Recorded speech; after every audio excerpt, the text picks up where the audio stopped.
43 in attendance. Okay. So we need to go. Yes. I didn't realize that. So my apologies to everybody who's been listening to us talk. I'm Superintendent Dave Haglund, and we're here tonight to talk to our community members about the reopening of the school in fall. And so we're going to start briefly with introductions if we can. I'd like for our executive cabinet members to introduce themselves real quickly. Starting with Ahmed, why don't you go first? Sure. Ahmed Shigo-Islami, I'm the Assistant Superintendent of Business Services. I oversee the facilities, the operation, technology, maintenance, food service, and most importantly, fiscal services. Julio. Good evening. My name is Julio Hernandez. I'm the Assistant Superintendent of Human Resources. And Ed. Hello, good evening. I'm Ed Dialazzo. I'm the Assistant Superintendent of Student Support Services. Very good. And last but not least, the star of the show tonight, Dr. Woodward. Why don't you go ahead? Oh my gosh. Good evening, everybody. Hello, Pleasanton community. I'm Janelle Woodward. I'm the Assistant Superintendent of Teaching and Learning, and I'm so delighted to be here with you tonight. All right, so we're going to real briefly run through a presentation, a truncated version of the presentation many of you have already seen, just to level set our conversation. We will not take much time with the presentation, and then we'll move quickly into the questions that you've submitted. We have looks like about 21 questions that we're going to tackle first, and then if we have time, we'll take other questions from the group. So let's get going with the presentation, Ahmed. Yes, if Patrick or Amy can make me a co-host.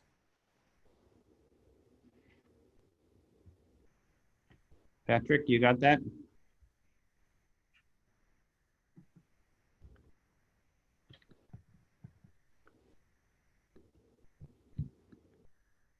Okay, try it again now.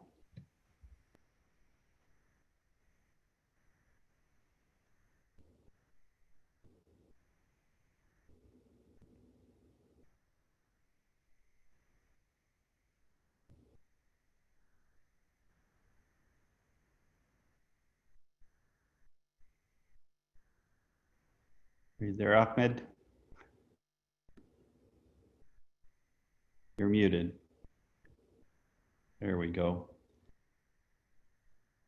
All right, hopefully everybody can see the slides. Ahmed's going to step us through these, and I'm going to speak to the slides real briefly again. So just to level set our expectations for this Zoom meeting, I would request that everybody mutes their microphone unless they're speaking. Use the question feature in Zoom, and we will be monitoring that throughout our town hall. We're focusing on guiding principles tonight. Encourage you to discuss ideas and issues, but please stay away from identifying people or schools. And everyone, please be open to new ideas. This is a new world we're living in, and so we appreciate your flexibility. Our goals tonight is to, you know what? We have the wrong presentation. This is our student town hall. Dang it. Keep going, see if we can get to the slides, the important pieces. So we have various different stakeholders that provide input into this decision-making process, including members of our community, parents and students, the California Department of Education, the Alameda County Department of Education, the Centers for Disease Control, and the Alameda County Public Health Department. Our teachers and our staff members all provide input to the governance team. It's the governance team, which is the Board of Trustees and the Executive Cabinet. They are the decision makers in this process. And in order to make good decisions, we want to make sure we have great information. Let's go to the next slide. A few key concepts just that we're all in this together. We've got to make great decisions based on the needs of our students and our families in the community, and prioritizing keeping students and staff members safe. We don't know what we don't know yet, and we learn new things every day. As the County Department of Public Health provides new information, it requires adjustments in our planning processes. We're doing our best to learn from others who are further along the curve, and that includes school systems in and outside of the country and in and outside of California. The state of California does provide some guidance, but it's typically policy centric. They do not direct schools to open or close. They provide guidance and local boards make those decisions. The Public Health Department that's the Alameda County Public Health Department, provides input that's often iterative and short-term in nature. We speak with the director of the Public Health Department every Thursday at 2 o'clock, and she provides additional information to us based on what she's learning from the CDC and other area health departments. The LEA, which is the local education agency, is responsible for making the local decisions and setting local direction. And no matter what we do and what information we have, it's important that everybody understands that adaptability and scalability of our planning process will be key in this process, because we cannot predict with any sense of accuracy the behavior of the virus. Until such time as we have a vaccine or effective treatments, we're going to be being as adaptable and scalable with our planning as we possibly can. Next slide. That's just a visual representation of what I think I just said, that we will be sliding back and forth between distance learning and normal operations based on the guidance that we receive from the Public Health Department. Next slide. The key question is, what are the learning options to be used in the 21-22 school year? We'll be doing full-time distance learning like we started in the spring and with much improved supports. We've been doing a hybrid learning environment where sometimes students are on campus and sometimes they're learning at home. Will we be functioning with long-term independent study or introducing a virtual school? Will we be doing full-time return to school, which I think is what most people would like at some point in time? But there's a lot of caution to doing that before there's a vaccine or effective treatment for the virus. Fact is, we'll probably be doing some or all of the above in the coming school year. Next slide. So this will be an ongoing shift in educational delivery mechanisms. Step one will be to carry forward more than one option, likely in the fall. We will need to adhere to social distance requirements that are set by the Alameda County Public Health Department. We want to be supportive of parent choice and student choice as we can. And we want to make sure that we're tending to learner preferences, because not every student ever learned the same way at the same time. And so in some ways, this presents an opportunity for us to build a more flexible learning environment that meets the needs of students. This will last the duration of the COVID-19 event, but if we plan and we develop effective programs, it may even extend beyond that to support parent choice and learner preferences. Next slide.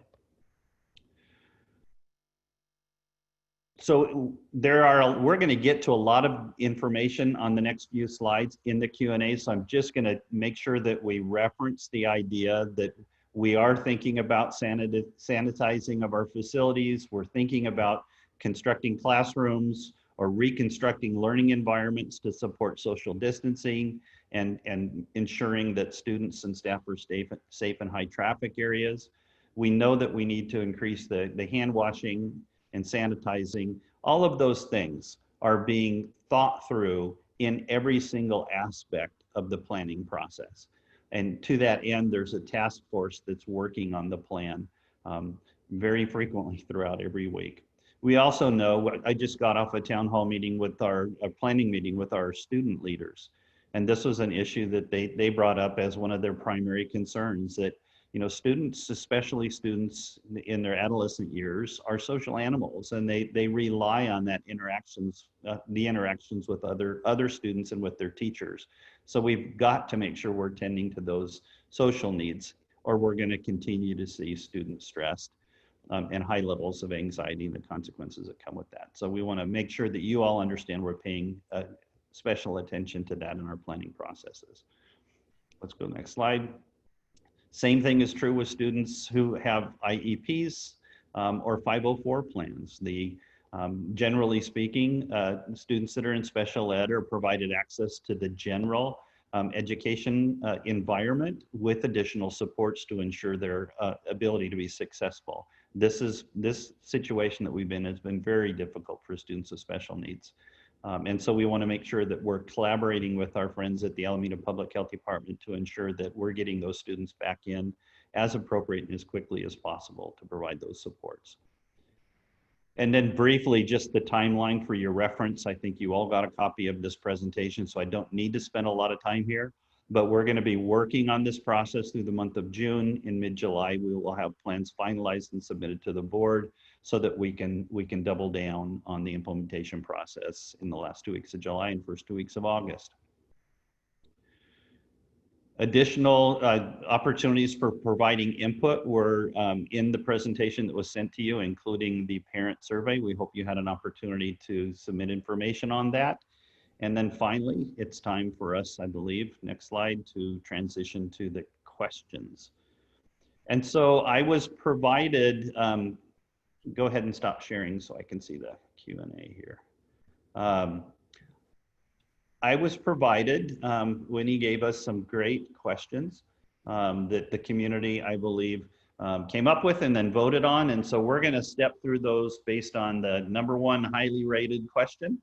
I'm gonna answer the first question. So the first question, I'll read all the questions and then, or I'll do my best to do that and then ask somebody to respond to them.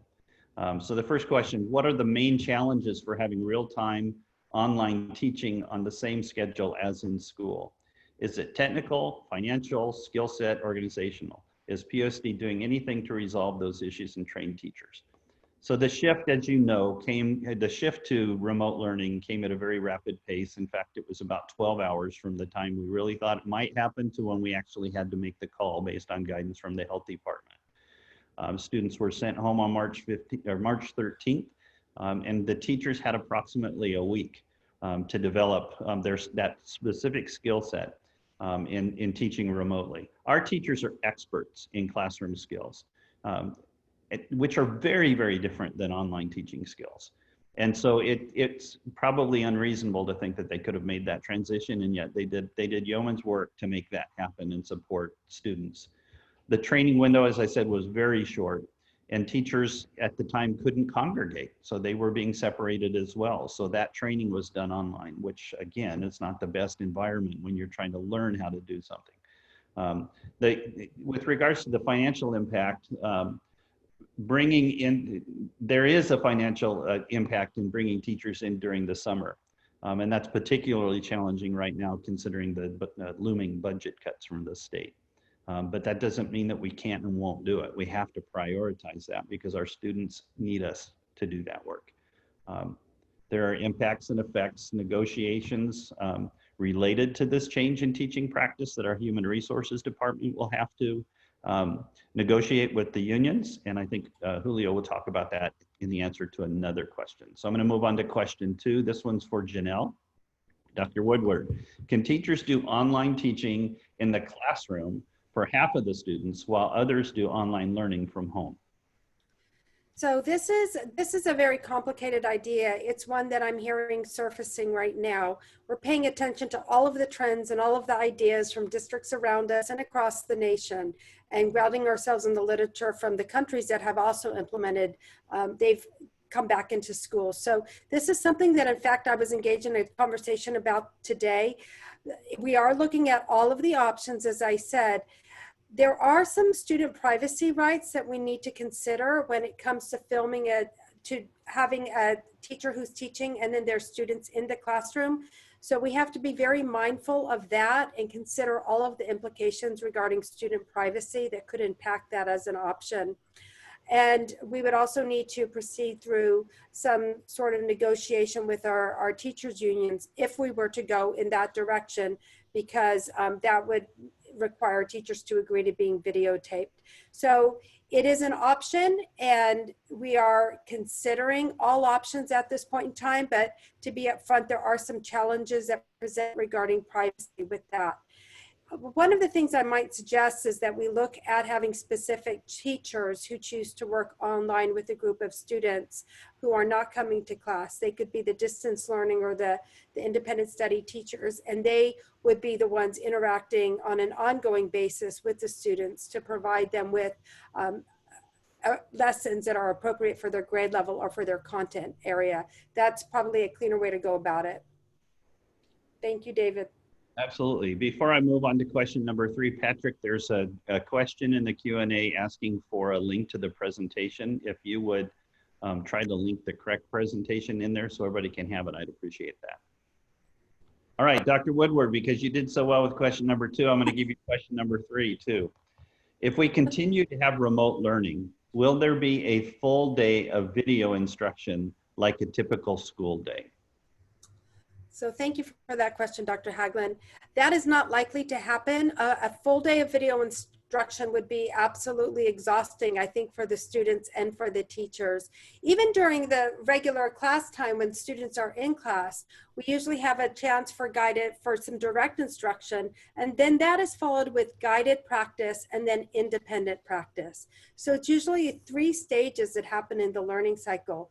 So what we know right now about digital learning is that about 20 minutes face-to-face or in a Zoom session for students is really a robust and sufficient time for a lesson. That doesn't mean it won't go longer in some situations, especially when students get into the higher grades. But to be on Zoom throughout a whole day continuously, or even with some short breaks, is probably not the best that model to support our students with learning. We do know that we would most likely have what's called synchronous and asynchronous learning. So asynchronous learning occurs when there is a teacher who pre-records a video of themselves teaching a lesson, or they give instructions to students as to the work that they need to do. Synchronous is when the students and the teacher are on the video or on the Zoom at the same time. So there's different types of models that we use and that help to make any sort of a distance learning program complete and quality. And it would include both of those components. So we need to also allow time for our teachers to assess student learning, and that can't happen if they're continuously Zooming with students. And then we also need to figure out ways that our teachers can support our struggling students. So that might be additional interventions, phone time, Zoom meetings. It could also just be grading their work and getting back to the students on some sort of a discussion board. So there's a multitude of ways that we can go about providing the instruction. So back to you, Dr. Haglund. Thank you much. Okay, our question number 4 is actually a fairly long question, and so I'm going to break it up a little bit, and I'm going to ask Ahmad if you would take the first part of the question. First, CDC guidelines for reopening include cleaning and disinfecting public spaces such as schools. I wonder how often and to what extent PUSD will clean and disinfect the schools. You want to take that part, Ahmed? Sure. So we are monitoring the guidelines, both from the CDC and particularly from the Alameda County Public Health Department, to ensure that we are cleaning the spaces per their recommendations. The critical factor in determining some of that is actually going to be the model by which we move forward in fall with school. And that will determine, how, often the students move or change within the classroom in the secondary and high school level and in the elementaries, and keeping those groups of students together.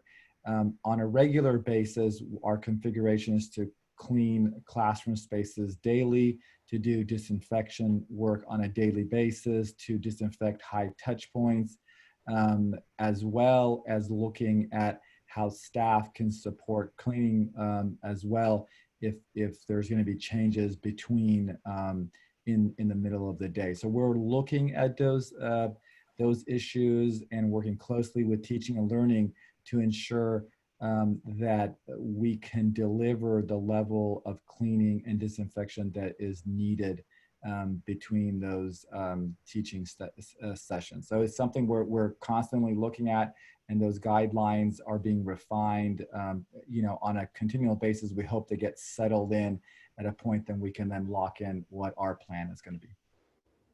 Okay, following that, Ahmed, second, CDC also highly recommends social distancing. However, from the news, we know even many adults can't or refuse to follow instructions.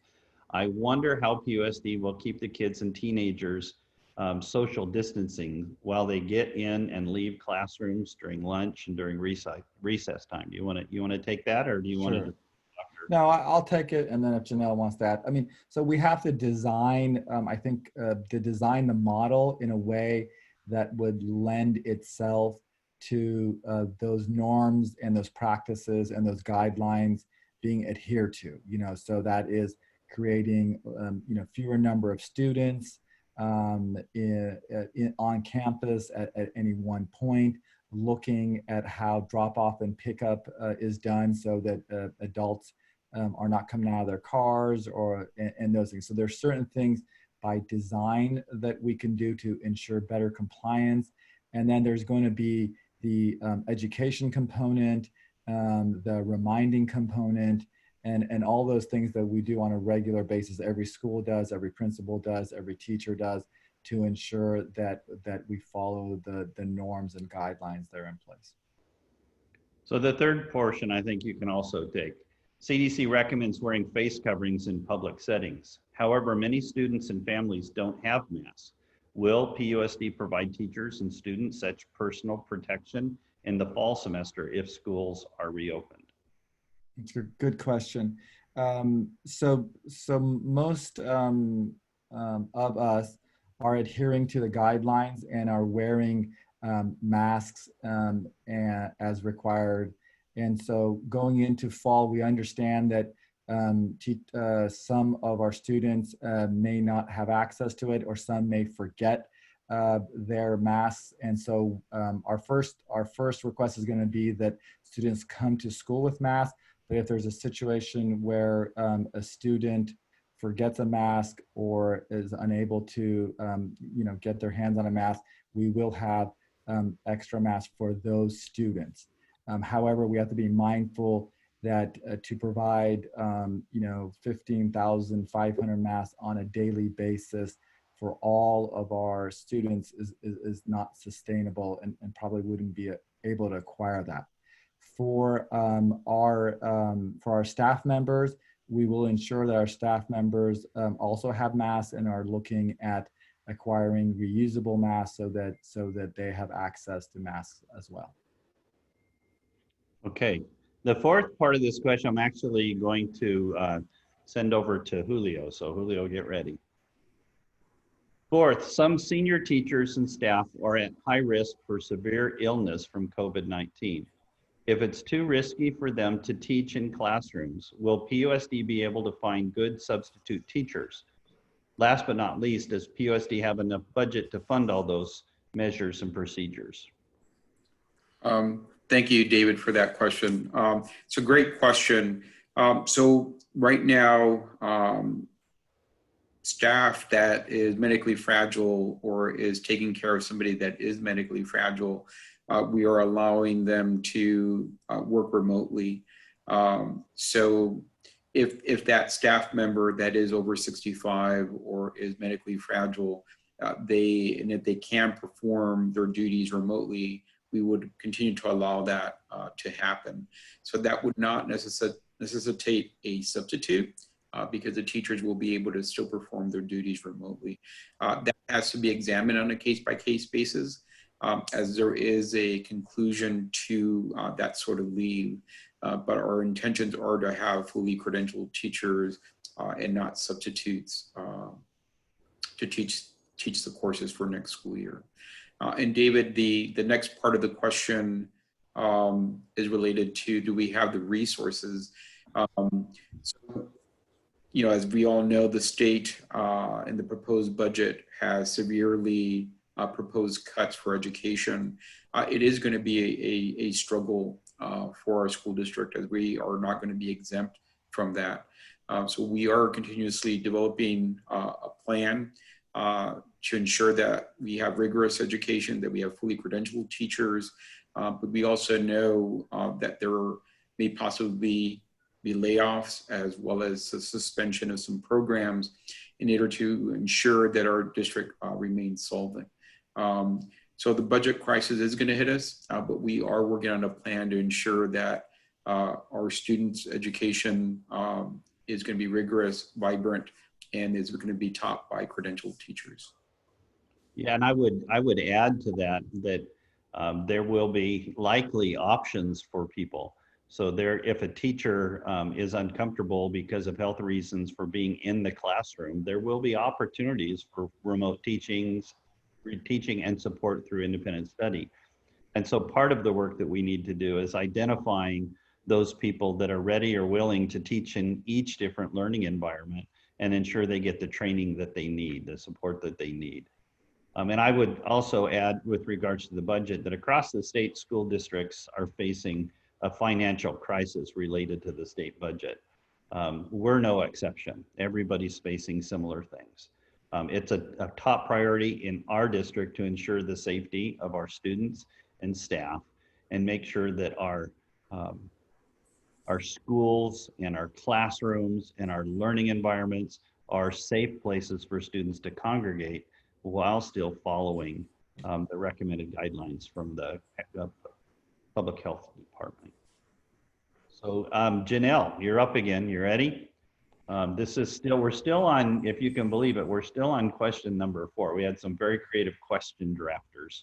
So Janelle, how could PUSD ensure distance learning quality for each class? So I appreciate that question. Our goal in PUSD is to ensure quality for every class we teach all the time. And it was also our goal, even though we had to abruptly shift with less than 12 hours notice into the district learning realm, our goal has been during spring to have the highest quality instructional program that we could for our students. Having said that, as Dr. Haglund mentioned earlier, our teachers are experts in how to do the in-class model. This was a completely new model for us. And we also thought we would be going to it for 2 weeks, and instead we remained in shelter in place until the end of the year. So I have to say that what we've learned over the course of the last 2 months has been extraordinary. And the way that if we had to do it again in the same manner, I think we would set it up differently because we've already learned what works for students. We've learned what worked for instruction. And we've been able to determine what some of the challenges are that we run into with a distance learning model. So having said that, I would have to say that we will continue to ensure that proper training is provided to our teachers. And that professional development has continued during the time that we've been on distance learning. And we would need to select our teachers carefully if they wanted to be distance learning teachers. We know that we need to have additional parameters and structures added to our program for distance learning, such as schedules, expectations for FaceTime, for interaction, for pre-recorded videos, for assessment and grading. All of those things would need to be built into a distance learning program, and we're working on that right now. As well, we also include professional development as part of our new teacher induction program. And we have incredible district specialists that have been assigned to assist teachers on a one-to-one basis to develop the teacher skill set on delivering instruction remotely. And we're continuing to work in collaboration with other school districts to find best practices, and we meet on a regular basis. I'm also very excited about the ideas that are coming from our teachers and our classified members as we work together during our school reopening task force. Very innovative ideas, and I think all of us are in agreement that what we've learned will help us only get better and stronger if we need to have distance learning for all students, or maybe just for some students who choose it in the fall. Back to you, Dr. Haglund. Thank you. Question number 5, and this is kind of a free-for-all type question because it hits everybody's areas of expertise. So feel free to jump in if you have a specific point you'd like to make. Starts with a statement. We believe that PUSD is seriously preparing for high-quality interactive remote learning as pointed in option 1 with the set schedule and regular routine. This is the most cost-effective for most academic classes to guarantee learning outcomes. If not, what is preventing PUSD from doing so? Technical difficulties, financial burden, or other factors? And how do we address those? Dr. Woodward, you want to take that, the first part of that? What are we doing to address ensuring that we're developing cost-effective outcomes? Well, certainly that's a very important point to consider. We want to ensure, first and foremost, that we keep the cuts as far away from student learning and from the classroom as possible. Having said that, we need to be fiscally responsible. So some of the things that we're doing to reduce the costs, we're looking at, is there something that, what can we eliminate or suspend that does not have a direct impact on students? So for example, if there are textbook adoptions that need to occur, can the ordering of some of those materials potentially wait another year out? We've also looked at reducing costs on any type of conferences or travel or substitute costs for professional development. All of those things can significantly help us with the budget. And then we have to be wise and savvy when we talk about our options. So for example, we can look at some options that are morning and an afternoon, maybe as a hybrid model, but we know that when we do that, then we increase the cleaning costs during the midday. So we have to work in conjunction with business services and human resources and student services in order to land on plans that best deliver the instructional program that our students deserve, but also help us with the budget reductions that we need to make. Nicely done. The next part of that question, what is PUSD's strategy to address the challenges on faculty shortage and enrollment or budget if some teachers are forced to resign or parents decide to withdraw from school for other high quality remote learning opportunities while PUSD is not well prepared? I'm actually going to take that part of the question because there's, I guess I want to make a statement. There's a reason why families move to Pleasanton. And it's because of the high quality schools. And I struggle with the idea that a parent is going to leave that high quality education and go somewhere else for fear. And so what I hope they'll do is trust that the district and the staff is working on the high quality solution that they're looking for. And so my request is that you trust that we're working hard every day to prepare those learning opportunities for students, which do include independent study options, the development of virtual learning opportunities, maybe a virtual school, and great blended learning environments that can be implemented within a hybrid environment. And so we hope that our partnership with you will help us sustain through that period of doubt and desire to do something else. So I just wanted to take that so I could say that little piece. Ahmed, if you could jump in this last part of the question, what about the liability risks of lawsuits if students or teachers get infected or even die from the virus when they are forced to go back to school due to the lack of quality remote support? So, I mean, our district is responsible to ensure a safe environment for staff and students, adhering to the guidelines laid out. That's what we do on a regular basis. We provide a safe environment, and we are always having to deal with various type of infectious type of diseases that may enter our environment. And I think that the COVID situation is a particular one that we will apply the same type of rigor to and adherence. And we do live in a litigious society. And if there was a case where a family or someone felt that the district had not done its proper due diligence, that process is available to them. But we hope that by adhering to the guidelines, by having the systems in place, that we would be in a defensible position and hopefully not be in a situation where anyone would be to the point where they would be sick or be in that situation. So we will continue to follow the guidelines that are provided by the Public Health Department, and ask staff and students and parents to do the same.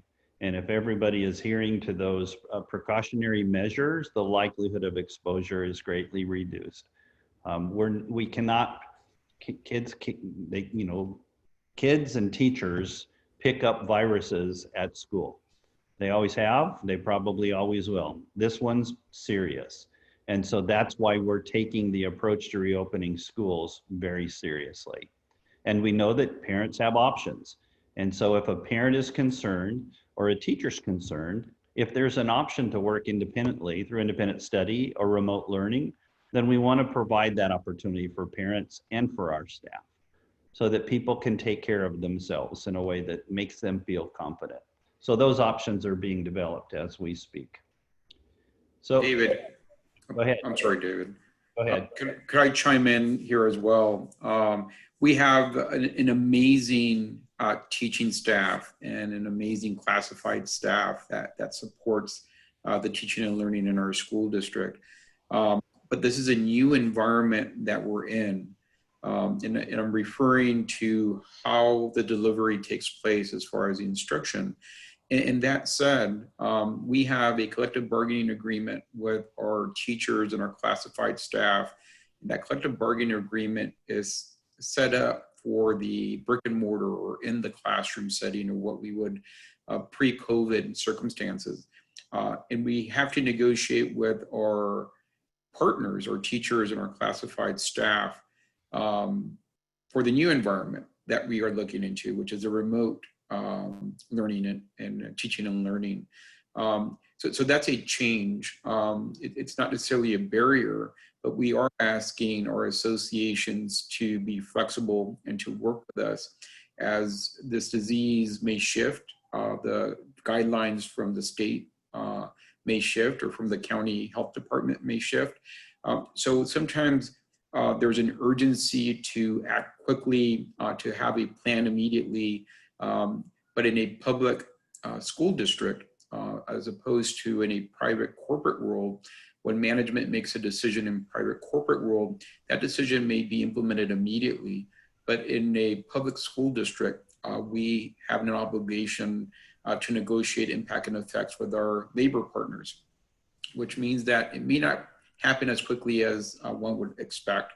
So that's an element that maybe our public is not fully aware of, that we have to engage in with our partners. So things may not move as quickly as maybe some would expect. I just wanted to point that out to our community, that is an element that we are constantly navigating, and we expect everybody to be flexible and understanding in this crisis that we are all faced with. Thank you, David. All right. Okay, next question's for you, Ed. What is the plan if there are new cases in school or in immediate family to avoid spread? Yeah, thank you, David. This is a really important question. I think the way I'll answer it first is, as we've been talking about those proactive steps of really trying to be preventative and follow the county public health department's guidance in terms of mitigating the spread, and that's what we're doing. And so as a school district, what we can do is really think about, well, what can we do to provide the facility where kids can be in small groups, like the recommendations say? What does the scheduling, maybe how we schedule kids if they are coming back to school, how does that impact, again, keeping kids together and helping to fight the spread should somebody become ill? So some of those things we can do in a proactive sense in terms of our planning, and that's what we're doing now. If a student or faculty member does feel ill, the guidelines are pretty clear about staying home and making sure they do self-isolate in their home, and if need be, that they go to their physician, to their doctor to get more medical attention if needed. So we would hopefully expect that community members would follow that. In terms of program support, we could possibly have kids in a home hospital setting. Again, really depends on a case by case of how long kids may be potentially out. But for student programs, we have a home hospital program that's currently in place for kids who are ill to come to school. So that could be a possible option as well. One thing too, I want to say in terms of school district working with Alameda County Public Health and also Alameda County Office of Education, there are procedures now that we must follow should a student or a staff member become ill with COVID. And there is a tracking system or tracing system, I should say, from Alameda County Public Health. And these are one of the things that we will have to follow should a staff member or a student become identified. There are a lot of rules regarding health records. And so we have to abide by those rules, be very careful about those rules in terms of somebody getting ill. But in terms of procedures, we will have to connect with our county public health department should somebody in the Pleasanton school district community become ill. A couple of clarifiers based on questions in the chat. Dennis is asking what happens if students get COVID when the school reopens, and what are the conditions for school closing? I'm sorry, did I miss the last part? What are the conditions for the school closing? So I think one way we can really think about that right now, I don't mean to skirt the question, but we really don't have guidance about schools reopening. I could think of what we did at the start of COVID. If some of us remember, there were particular thresholds that needed to be met. Is it an isolation situation or is it a true school closure situation? So I would speculate that those are probably part of the thinking as we open up schools in the fall. But my honest answer right now is the county has not provided those specific guidelines for reopening. I could just speculate that there could potentially be a school closure, but there may be thresholds that need to be met in terms of, you know, who's ill, how many kids are ill, and so forth. But that's strictly speculation on my part at this point. And the County Department of Public Health has advised us to ensure that families are doing health screenings at home before they send students to school. Do you want to talk about that at all? Yeah, thank you. So there are health screening guidelines that families and staff are asked to do. And some of those guidelines are taking your temperature. Have you traveled recently? Have you been exposed to somebody who has been confirmed with COVID? So yeah, there are some health screening questions that we currently use for our staff. And that could be another way that we can go in terms of a plan for students as they start returning to school to have some sort of health screener as well that we can implement. And that is a current practice. Each of us always, you know, we have to answer questions and take our temperatures before we go into the office. And I know that's true also for the students in our support program that's going on at Hearst at the moment, correct?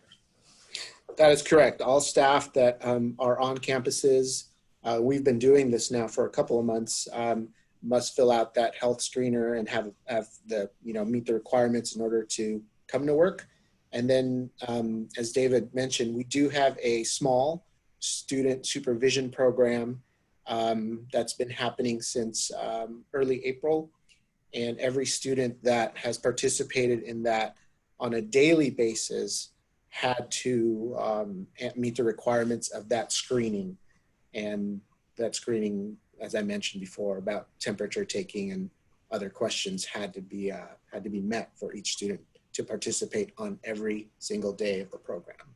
So again, those are things that we can consider as we plan for next year. But we have some things in place now that we can definitely use as a model for planning. So question 6 is yours, Ed. So I'm going to come back to you. Public health experts say that safe reopening requires more tests for COVID-19.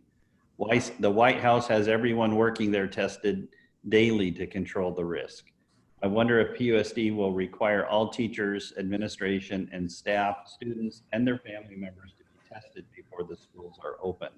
And how often will PUSD ask everyone to test for COVID-19? Yeah, it's a great question as well. And as we've been saying, the guidance from public health is really what's going to guide our work. So I would say right now, school districts are not currently required to be mandated or to ask for mandated testing for any individual, staff or student. So we're not required to do that at this point. And Alameda County Public Health is actually providing testing centers. And we actually have one right here in the Alameda County Fairgrounds that's been open for a couple of weeks, maybe even a few weeks. And they're testing or having testing available to our community, and they have their tracing protocols as well.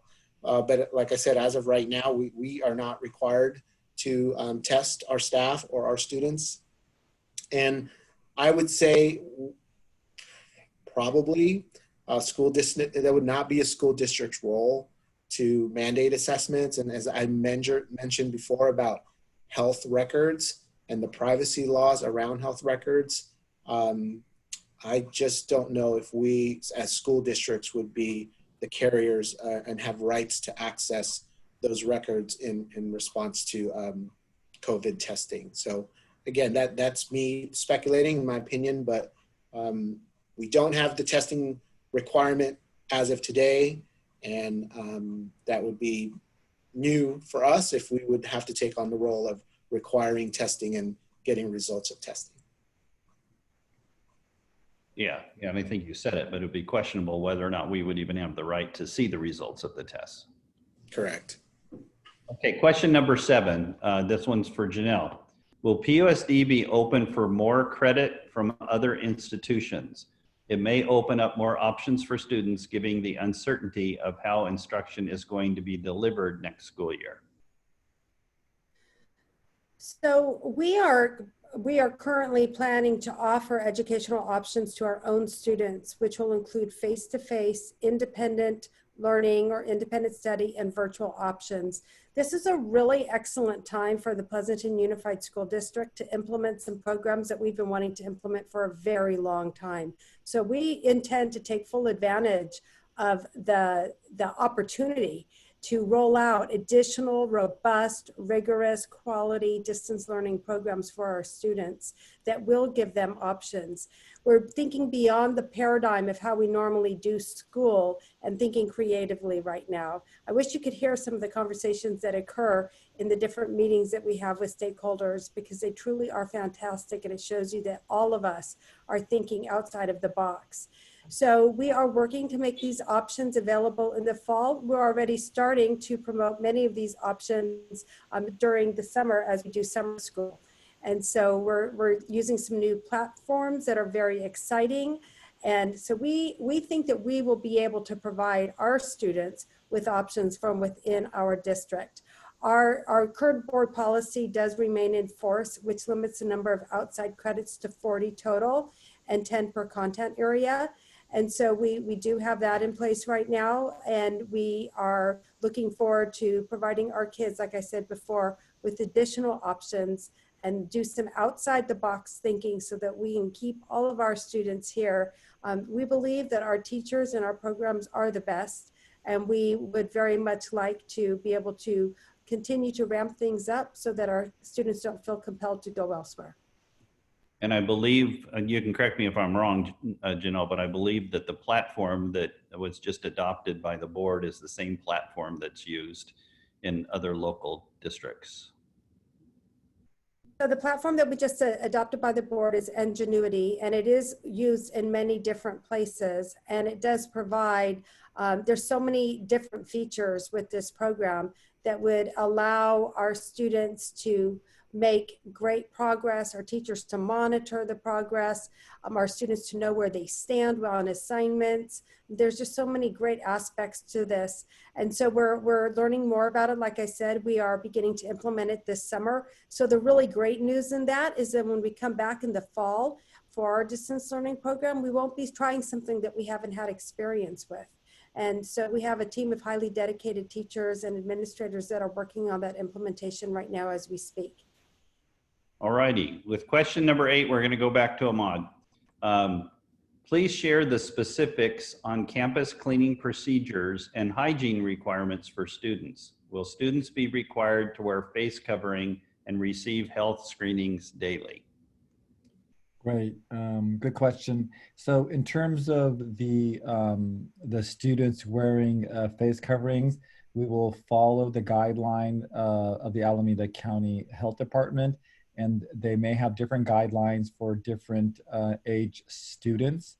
And so we will be following those guidelines and requiring the students to wear face coverings where those guidelines apply. And the daily health screening currently is a guideline that we are following for staff, and there will probably be a version of that for students as well. In terms of our cleaning procedures and hygiene requirements, we again will be looking at those guidelines, and it will also depend on the model by which school reopens, the hybrid model, the number of students coming in, the type of social cohorts or bubbles that are going to be in the same space. But we do anticipate daily cleaning and disinfecting of classrooms, bathrooms, common spaces, and disinfecting and cleaning of all high touch points. And we've recently purchased these, what they call these hydrostatic disinfecting equipment, which allows our custodial staff to spray a very thin mist of disinfectant material on furniture and high touch points, and then quickly wipe it off, and allowing them to cover a large space that will then get disinfected very fast. So we are in the planning stage of that and working closely with teaching and learning to really fine tune those plans. Okay, there's several questions in the Q&A that I think we're going to hit when we get to some other questions. So I'm going to try to do these first, and then if we don't, we'll come back to those that are in the Q&A. Janelle, back to you. Can teachers provide more live or recorded teaching that follows the syllabus?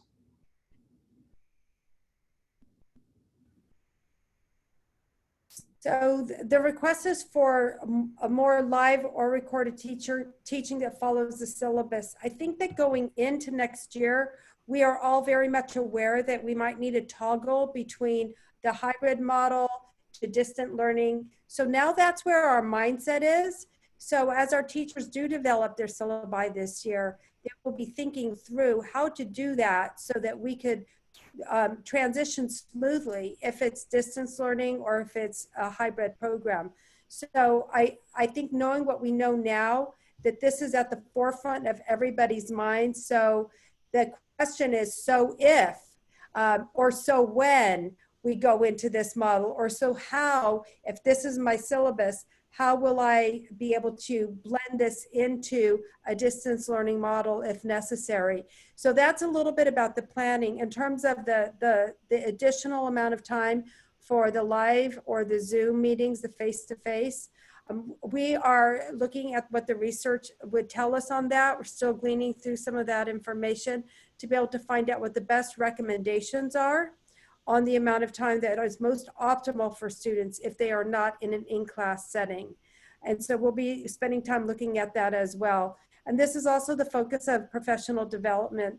And then I'd like to also add that when it comes to specific changes in some of our practices, some of these items do need to be negotiated with our bargaining units. And we look forward to working together on that in order to come up with the best options for our students. So the short answer to that question is yes. Yes. Good. Thank you. There's also, as a part of number 9, there's a question about class size and social distancing rules. I'm going to take that one. Our school reopening task force is looking at multiple models for on-campus learning and off-campus learning. Currently, the recommendation from the Public Health Department are group sizes of 12 students. And that's associated with what they're calling social bubbling practices, which means that those 12 students have to be with each other all the time and with one adult. They can't go between adults. So those restrictions currently are pretty tight. We anticipate that those will, they'll relax in time. But as of right now, you can see how only being able to get 12 kids together at any one time would challenge multiple programs at schools, not just classroom instruction. And in a high school like Amador with 2,700 kids, you know, how you match 12 kids with one teacher for the entire time, that's going to be complicated, and why we're relying so much in terms of our planning on the remote strategies that will allow people to come in for shorter periods of time and then do more remote learning. And teachers are being very creative. Dr. Woodward already said that, in how they might approach different ways of engaging students remotely, both with their teachers and with other support providers. And so we'll continue to update the community on those plans as they become more mature. We're likely going to have to approach whatever we do in phases, you know, that allow us to relax and tighten dependent upon the activity of the virus in the community. And we will continually reach back to our partners at the Public Health Department for guidance, and know that we're not the only school district that's having to wrestle with these issues. And so all the superintendents across the state, across the nation, are talking to their state departments of education saying, hey, we need some specific guidance. We need some support in determining what's best, what's practical. So we'll continue to update you as we know more. Question number 10, which I'm also going to take. How does school arrange classrooms and restroom usages for the hybrid option? Please keep in mind that those kids are teenagers. It is impossible for them to keep social distance or wear masks all day long. Also, it's very easy for other people to get COVID-19 in a closed space like a classroom or restrooms if someone carries the virus. So the public health community is learning more and more about the virus every single day. We will continue to implement the directives from the Alameda County Public Health Department relating to masks and social distancing, the use of social bubbles, and various cleaning protocols. Staggering schedules, one-way traffic in hallways, and other strategies may be used to help support students in their efforts to remain socially distant. Individuals who cannot adhere to the restrictions for one reason or another could be placed in a remote learning program where until the restrictions are lifted. And that could be done by choice or just because they can't adhere to the requirements. We want to work very closely, not just with our teachers, but with our parents, in ensuring that young people understand the value and the reasons for the restrictions and for social distancing. Yes, they are social animals. And yes, we need to ensure that they have opportunities to interact with each other. I think we can do that safely. We just have to do that together. So going on to question number 11. This is for Janelle. Can teachers formulate plans for remote learning for next year if this continues? Absolutely, yes. I believe our teachers are already beginning to think about what that would look like. And the teaching and learning team is engaged with our teachers and our curriculum developers as we speak. And we are working collaboratively with the School Reopening Task Force. This is a large group, which includes teachers, principals, classified members, and others.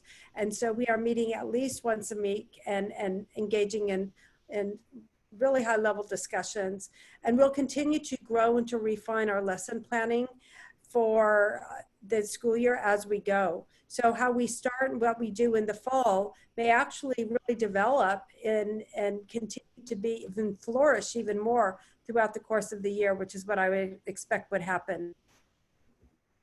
Very good. Ed, this one's for you. Number 12, are face masks absolutely required? Any resources for enforcing social distancing? That's a question.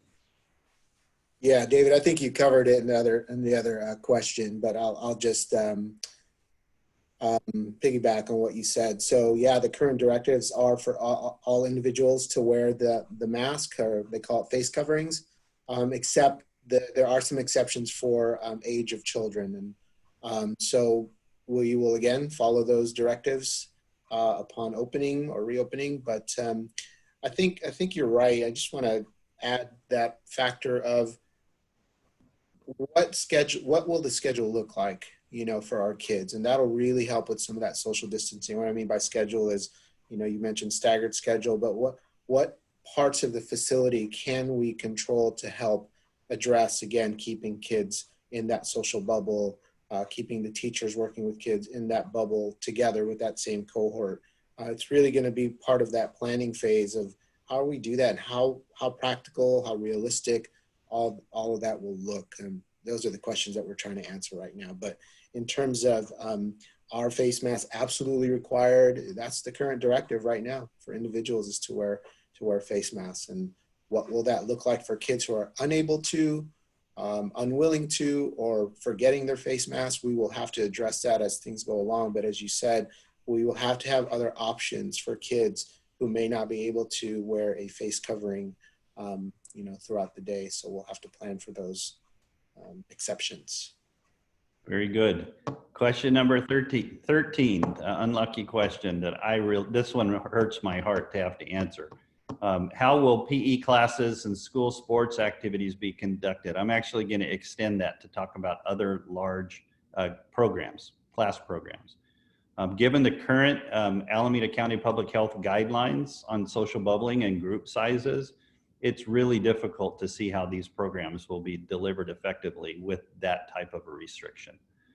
So we're going to have to be smart, and we're going to have to be patient.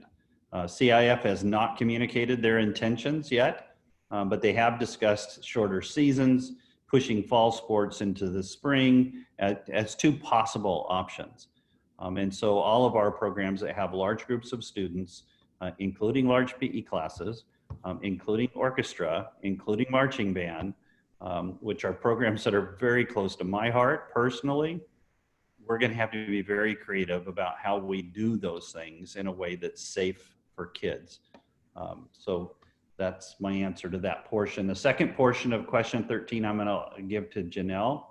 Our options are 2 hybrid or 4 go back to school full time. If the situation allows. For the time when distance learning is in place, every teacher needs to hold live online sessions according to a daily bell schedule. PUSD needs to help each and every teacher master online teaching techniques during the summer. After class schedule is determined, maybe Flipgrid can be created for each classroom so students and teachers can virtually meet before the first lesson. Or maybe during the first 2 weeks, staggered physical meetings can take place for them to socialize with each other. So I worked really hard to try to find a question in that paragraph, and I really couldn't find one. But I wanted Janelle to take the opportunity to really hit that last piece about this first couple of weeks just in school and how important that socialization and connection, establishing connections is. Absolutely. So we know that our students and our teachers and our classified staff are all hungry to see, have that face-to-face interaction. So we, taking into consideration the social and emotional toil that shelter in place has had on our students, one of the most fundamental things we have to attend to at the beginning of the year is finding a way to ensure that there is contact with the student and the teacher and the classmates. So optimally, that could be, like was suggested here, a staggered schedule, small check-ins with the teachers and face-to-face. Now, obviously, if a student opts for a full distance learning model or independent study, those check-ins could be on Zoom. But we realize and want to try, especially for our little ones and our more vulnerable students, we really know that that is something essential. And our teachers, and our principals, and our vice principals want to see our students. So we're all hoping that we can attend to that. So the connection is paramount, and we know that. And that, I believe, also helped us when we went to distance learning in the spring, because our students and our teachers already had that relationship and they already knew each other. So they didn't need to start from scratch. But at the beginning of the year, we need to ensure that that connection happens because students are going into classes with new teachers. So that's very important. Did you want me to answer anything else in that, Dr. Haglund? Good, that's what I was hoping for. Ahmad, according to CSU's study, testing everyone is essential, but it's not in the cards financially at the moment. Does PUSD have enough budget and manpower to implement all the necessary safety procedures? Which do you think is more effective in learning itself? I'm going to save that part for coming back to Janelle. So Ahmed, if you'd take the first half of that question. Sure.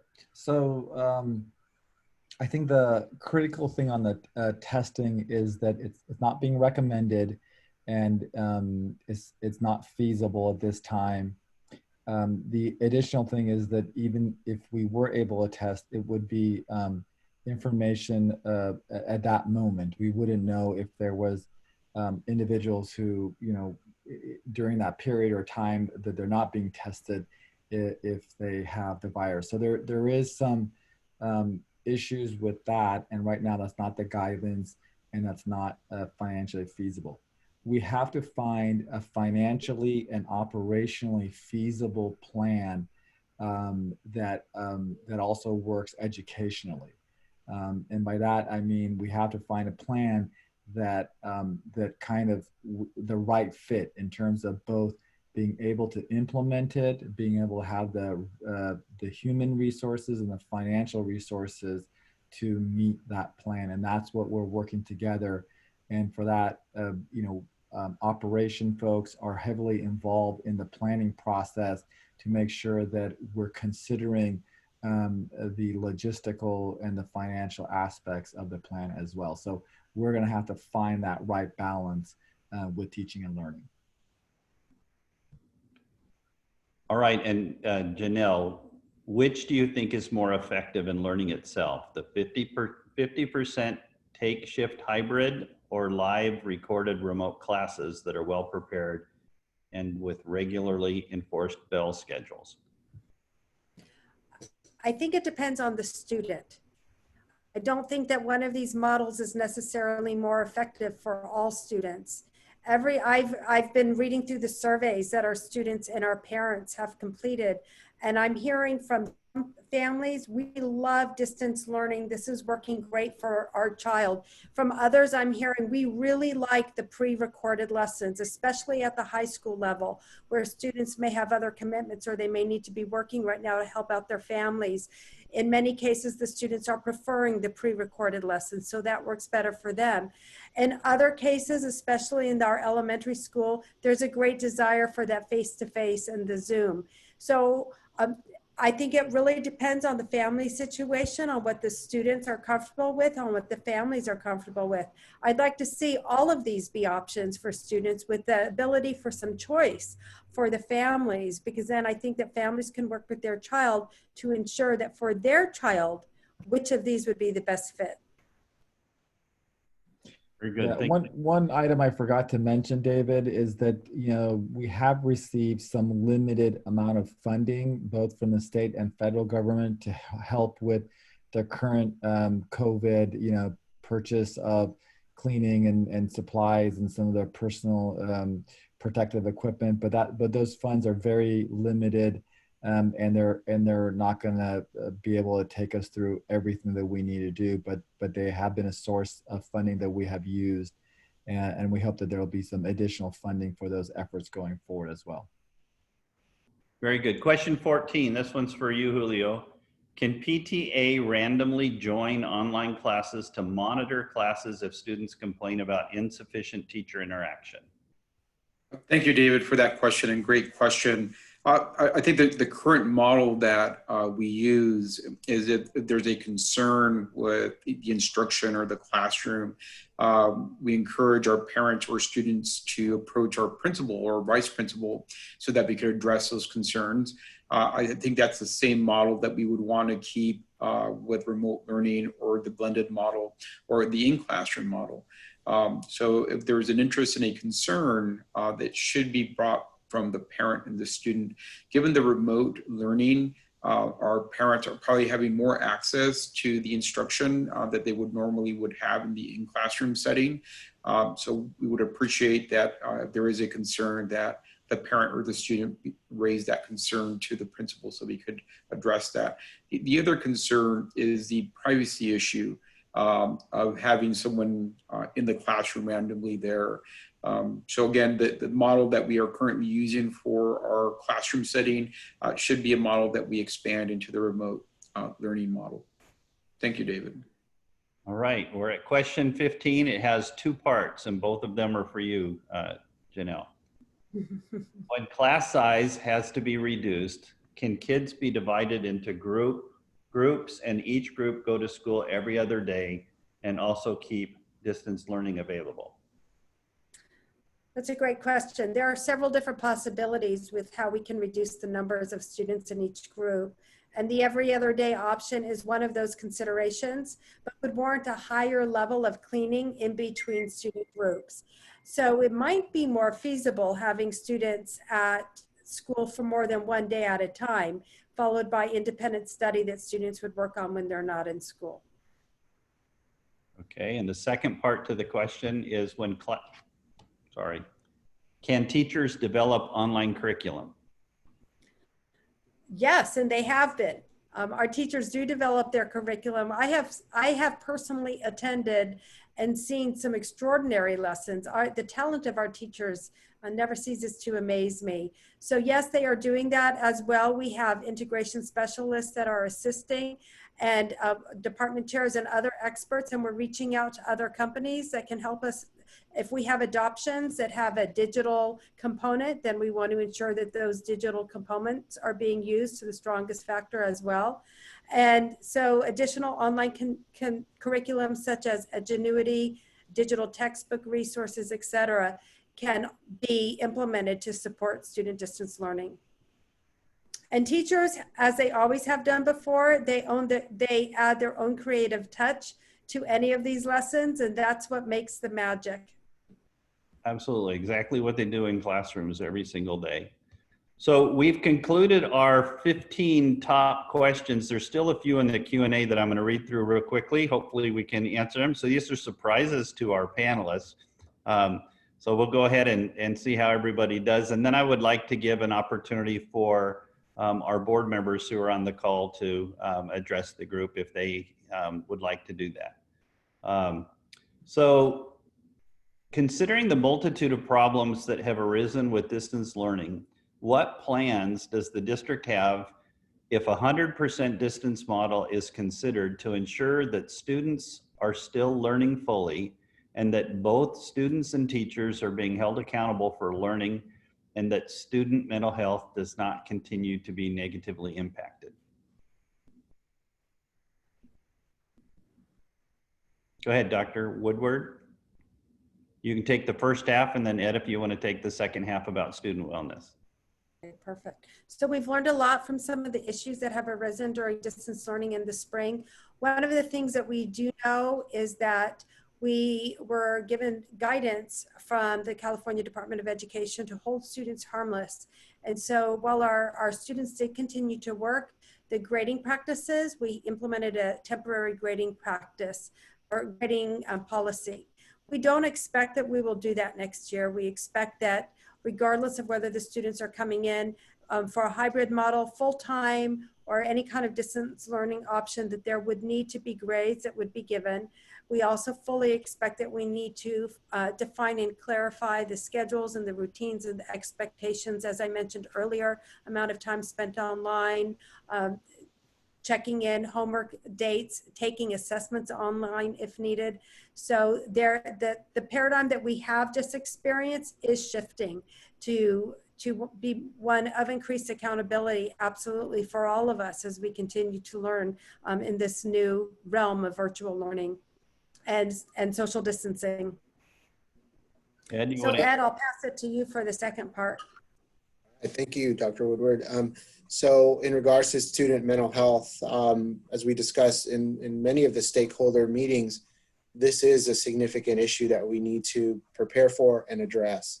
One of the things that we're doing currently is we're gathering information through that survey through Dr. Woodward's office and trying to capture the thoughts, the feelings, the pros and cons, and how kids are really going about their distance learning model.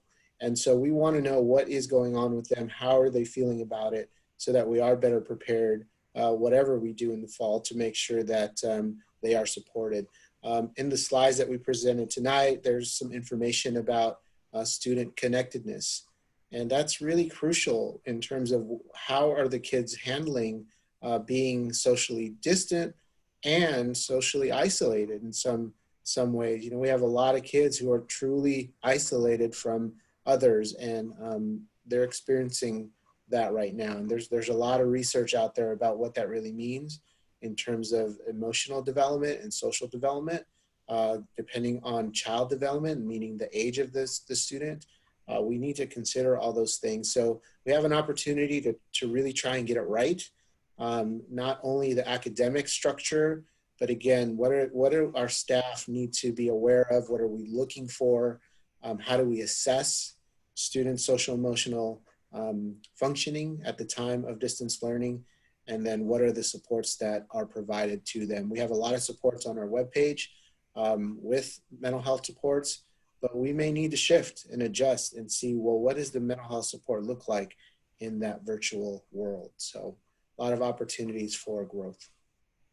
So the next question has to do with the summer school lessons, and I'm going to restate the question just because I think I have an idea. Dr. Woodward, might you and Heather be able to set up a Zoom opportunity for parents who want to see what the summer school lessons look like? I think we could absolutely do that. Summer school hasn't started yet. It does start next week. I do get a sneak peek on Friday morning, a little bit to hear about more of their plans and see some staff interaction and learn more about the program on Friday morning, other than what I've already been told. But I do think that we could absolutely arrange to do that at a later date. Good deal. We have another question about distance learning, what it will look like in the new school year. Will live online classes be introduced? The distance learning we had this past 2 months were mostly just written instructions and short voice recordings with minimal interaction.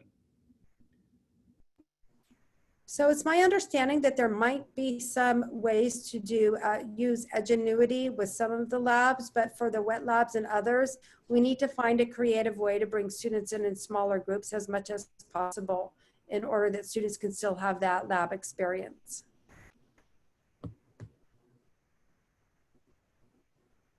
So did you answer, you went to the lab question, right? I did. The one above it. The concern is that in the past 2 months, much of the online learning was written instructions and voice recordings with minimal. Oh. Okay. So yes, I'm sorry. So that does get back to some of the previously asked questions about clarifying the expectations and really being more intentional in ensuring that there is a good blend of pre-recorded, if appropriate for that subject, or more Zoom sessions. So I'm not sure if that answers that question. I hope it does. We want to make sure that the interaction between students and teachers is more effective than it was during the spring. Absolutely. Again, going to the science lab questions, I just want to jump in there. In a previous slide, if I ran a virtual school and the science classes and AP classes all required what we called wet labs, which is opportunities for students to come in and do either assessments, study groups, and/or lab experiences in a science lab at a brick and mortar school. So you should anticipate that any type of required hands-on learning experiences or support programs will be delivered in any type of a learning experience, whether it's a face-to-face classroom, an independent study program, or a virtual school program. All right, next one. Before an effective vaccine is available, will PUSD mandate students to be on site as required by certain rotation schedules, or allow opt-in, opt-out without impacting the student's school record and the quality of education the kid will get? You want to take that, Janelle? So school attendance is compulsory, and so we can't allow a child to opt out of not having an education when they live in our district, but we can provide options so children can opt in to the program that would best work for them. And so if I think that that is probably just the succinct answer to the question. So they could opt into a seat-based program, they could opt into independent study, they could opt into a virtual program. Absolutely. And we have to be flexible and nimble, because what we could find is that there could be a couple of courses, say at the high school level, that are offered online that a student might choose to take and through PUSD. And then there might be some in-person classes that they choose to take. So we can look at a variety of combinations for our students. So the next question is about incoming kindergarten students. So what are they going to do? Most of them have not been in a campus. The problems that they have not experienced school in their young ages, it will probably make online instruction not feasible. So we've had a couple of requests from parents to actually do a distance learning kindergarten. So we know that we do have families that are comfortable with that and would like to continue that. So we will be looking to plan that as an option.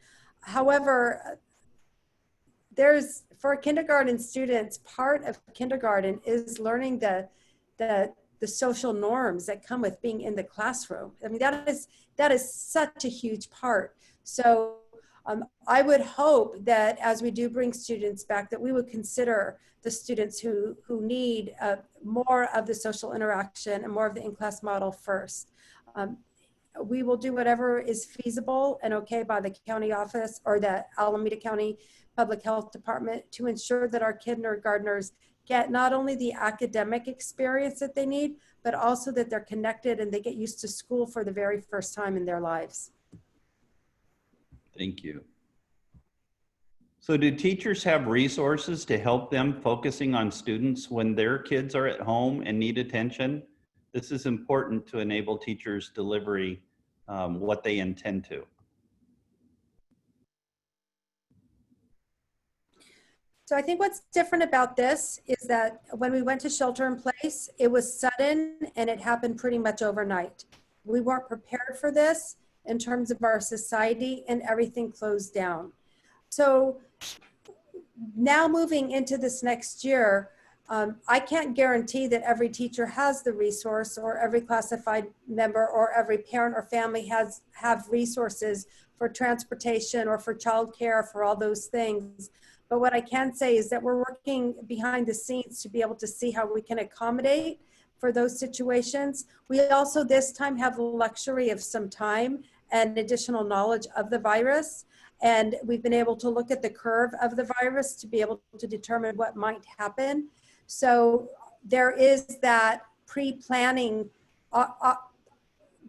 pre-planning advantage that our teachers and our families have right now that could potentially help to mitigate some of those concerns. Thank you. So we have a couple more questions, but before we go to them, I want to give our two board members who are with us tonight an opportunity to say something.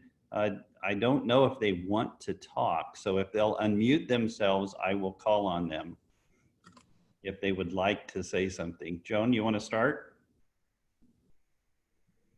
Sure, just really briefly, I was here not prepared to speak, but just to listen. And I really want to thank the community for submitting some really thoughtful questions, and for the staff to really have put a lot of thought and creative thinking into how we're going to be able to accommodate that.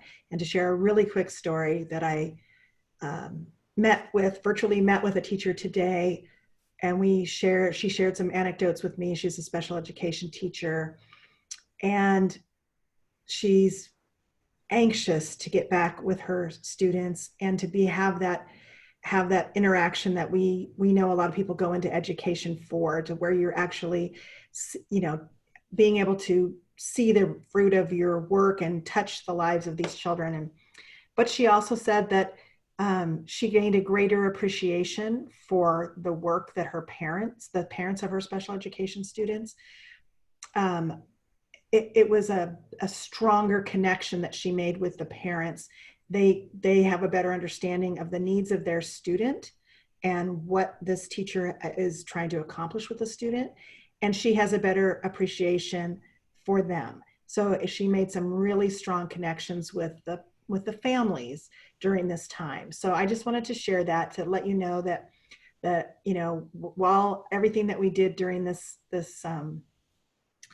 very quickly put together program that we came up with, our teachers,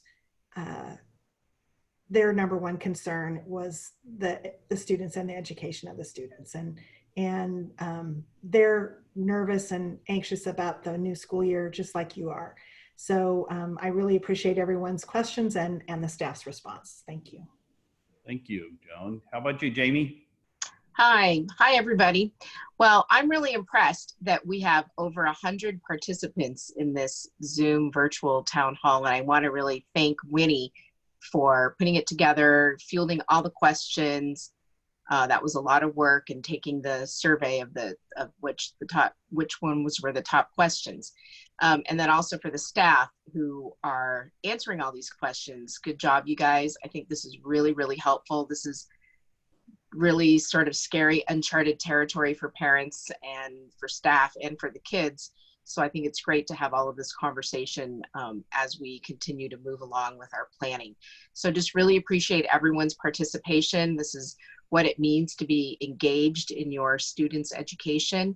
And feel free to reach out to us anytime if you still have questions. And as Julio Hernandez said too, if you have any concerns about your teachers or what's going on in the classroom, your first point of contact is always the principal. Thanks, everyone. All righty, thank you, Jamie and Joan. We have 3 questions now that I will try to get answers to very quickly because we're almost at our time. So thank you for hosting this Q&A, really helpful. I wanted to clarify what hybrid means. Does it mean part of the students can choose pure on-site and the rest can choose pure remote learning? Or does it mean some days are on-site learning and some days are remote learning? Janelle. Hybrid means that that in order to increase social distancing, some students come on certain designated times, and then the next groups of students come on a different designated time. And then they follow up with independent learning activities that have been assigned by the teacher. Very good. Option number 1 says that the remote learning will have a set schedule, but may vary by teacher. How does that work? I think fully teacher-student engaged remote learning may be a good choice. It gave school district a good opportunity to prepare for any future pandemic situations. Dr. Woodward. So if we look at, say, a middle school schedule or a secondary schedule, we know that students have 6 classes. So the time that the teacher might say, we're going to have our online meeting, if one class goes from 8 to 9 in the morning, one teacher might say our lecture begins at 8. One teacher might say our lecture begins at 8:30, but they might still be for the same amount of time. So we do need to allow for some flexibility within a set structure and expectations, because our teachers have always had that flexibility. Sometimes they do a writing assignment in class all day, and sometimes it's guided practice, sometimes it's a lecture. That's the type of flexibility that we're talking about here. Very good. And the final question, this one's for you, Ahmed. Do you have detailed financial shortage areas, like itemized dollar amounts? I would like to have a qualitative or quantitative picture of the needs. Are there ways one can donate for specific causes that one specifically cares about? That's a great question. We're right now developing our budget. And last week we held a budget workshop, a study session with the board on the 8th, and that is available on the website and you can reference it. We have another meeting scheduled, a budget subcommittee meeting scheduled for tomorrow, I believe at 4 o'clock. That's also on the website, and another study session with the board the coming Monday, which we will provide a great deal of detail in the areas of potential reductions that the board has to grapple with and provide feedback to staff. We're currently, based on the governor's budget, looking at about an $11.5 million revenue shortfall from what we were planning in March. And so we are building our budget to make sure that we can stay solvent for next year and to manage those reductions. However, the state still has a process to go to they finalize their budget. And so in that process, things are going to shift around, and hopefully there'll be some additional funding clarifications and federal dollars and state dollars coming our way to lessen those impacts. However, we have to be prepared for the potential worst case, and that's what we're working on.